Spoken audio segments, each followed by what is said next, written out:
হরে কৃষ্ণ। আপনি কি চান যে গোমাতার কৃপা লাভ করতে?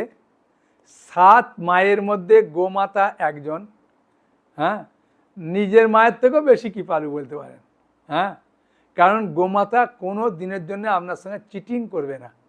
এই জগতে সবাই চিটিং করতে পারে, কিন্তু গোমাতা কখনো করবে না। আর এই গোপাষ্টমী পড়েছে 30শে অক্টোবর। এই গোপাষ্টমী দিনকে উপলক্ষ করে, মানে আগু পেছু যে কোনো সময় যদি আপনি গোমাতার সেবা করবেন, তাহলে ভগবান কৃষ্ণের অত্যন্ত প্রিয় হয়ে উঠবেন। এই গোপাষ্টমীর সবথেকে বড় মাহাত্ম্য কি না, কৃষ্ণ প্রৌগণ্ডতে পড়েছে, মানে কৃষ্ণের বয়স 6 বছর হয়েছে, সে গাভী চড়াবার দায়িত্ব পেয়েছে। তাই বৃন্দাবনবাসীরা একটা খুব সুন্দর অনুষ্ঠান করছেন। নন্দ মহারাজ, নন্দরানী থেকে আরম্ভ করে সবাই খুব বহু জিনিস রান্না করছেন, এবং গোপিকারা, বিশেষ করে রাধারানী সমেত গোপিকারা এসেছেন।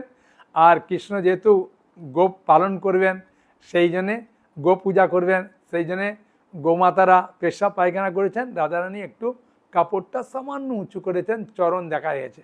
এই গোপাষ্টমীর মাহাত্ম্য, রাধারানীর চরণ দর্শন করতে পারবেন, গো পূজা করতে পারবেন, আর ভগবান কৃষ্ণের গোমাতার অশেষ কৃপা লাভ করতে পারবেন যদি আপনি গোমাতার একটু সেবা করেন। সেই জন্যে আমার হোয়াটসঅ্যাপ নম্বরে আপনি ফোন করে গোমাতা সেবা করার সুযোগ পাবেন। হ্যাঁ, এখন সবথেকে বড় জিনিস কি, অনলাইনে সেবা করার সুযোগ পাবেন। তাই এই ভিডিওর মাধ্যমে অনলাইনে নম্বরও পাবেন গোশালার, বা আমাদের কাছে পাঠালে আপনার টাকা আমরা গোশালায় পৌঁছে দেবো। হ্যাঁ, অ্যাকাউন্টে কোনো চিন্তা নেই। তাই আমি চিন্তা করব গোপাষ্টমীতে ভগবান কৃষ্ণের গোমাতার আপনি অত্যন্ত প্রিয় হয়ে উঠুন এবং কৃষ্ণের কৃপা লাভ করুন, গোমাতার কৃপা লাভ করুন। আপনার সমস্ত বাসনা গোমাতা পূর্ণ করবেন, এটা নিশ্চিত। হরে কৃষ্ণ। ভালো থাকুন। হরি বল।